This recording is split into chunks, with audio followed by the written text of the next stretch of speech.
Привет! Сегодня передо мной поставили задачу, попросили сделать V-образный вырез. Распарываю. Да, вот у этого платья на рукавах и по низу были вот такие вот шнурки, как бы кулиска. И внизу они нам совершенно ни к чему, и я буду делать окантовку из вот этой вот веревки. Приступаем.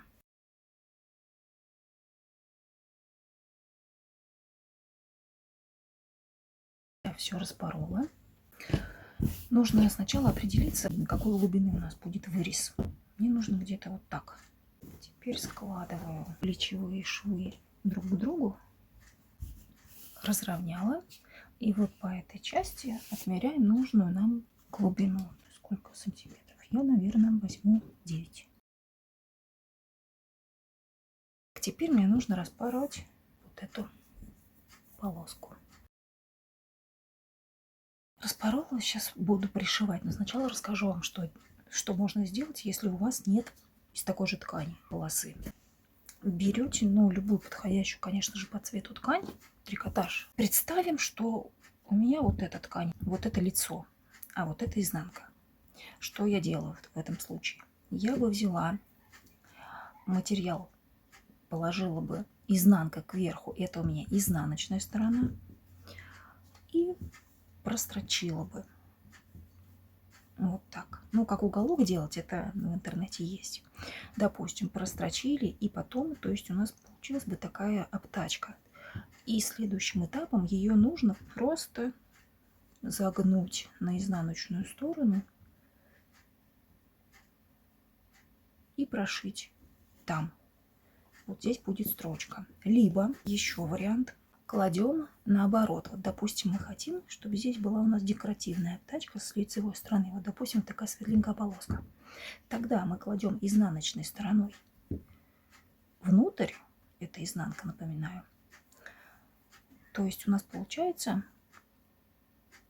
изнанка нашей основной ткани, а на нее лицом кладем, то есть изнаночной стороной к себе вашу обтачку. И потом прошиваем так же, только уже при отвороте мы отворачиваем на лицевую часть.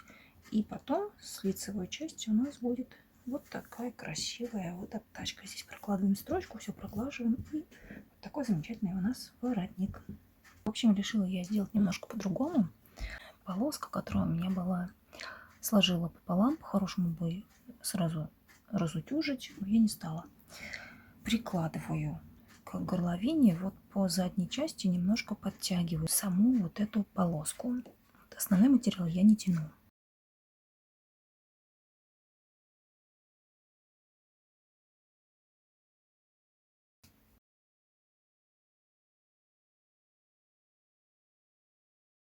Так, немножко неправильно я сколола. Нужно было материал класть вот так. То есть сгиб должен быть вровень с основной тканью. Ну ничего, сейчас мы все исправим. Делаем уголок вот так. Так, перпендикуляр вот от нашего угла. Так вот делаем, чтобы примерно понимать, где у нас находится вот этот краешек. Вот прям где розовая заканчивается ткань. Так. И этот накладываем. Вот, как раз у меня угол получается. Вот он.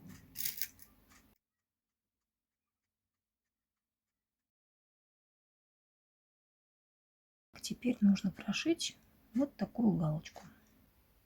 Прошита. Теперь надо ее немножко подровнять.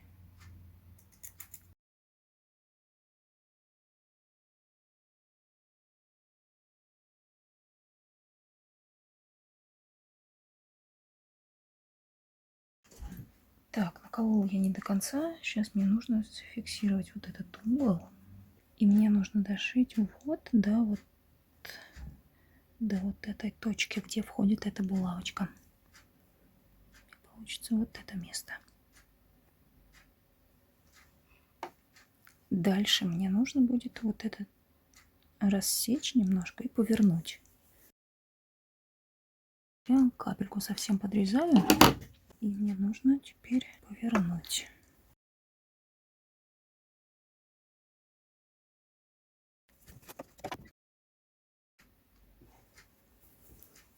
Отлично. Все идеально получилось. Прошиваю теперь по кругу. И потом проложу вот здесь строчку отделочную. Уберу вот эти нитки, и все будет отлично. Проложила прямую строчку по всему периметру. Вот, а сейчас мне нужно обработать этот край. Прошью зигзагом. Что-то не хочу оверлок доставать. И заодно покажу, какой результат получится на обычной машинке. Начинаю с уголка. Слежу, чтобы зигзаг не заходил за прямую строчку, иначе будет защип. Так, вот такой у меня результат получился. У меня был зигзаг шириной 3 мм и длиной 2. Сейчас прокладываю строчку отделочную, и после останется только погладить. Пользуясь случаем, решила показать вам, какую подушечку я сделала. На самом деле, когда перерыв у меня был, я долго ничего не выкладывала на YouTube, но очень много чего сделала. Возможно, я сниму даже отдельное видео на эту тему, что я сделала за это время. Сейчас снова решила все снимать, вот вам показываю. И вот эта подушечка набита у меня опилками.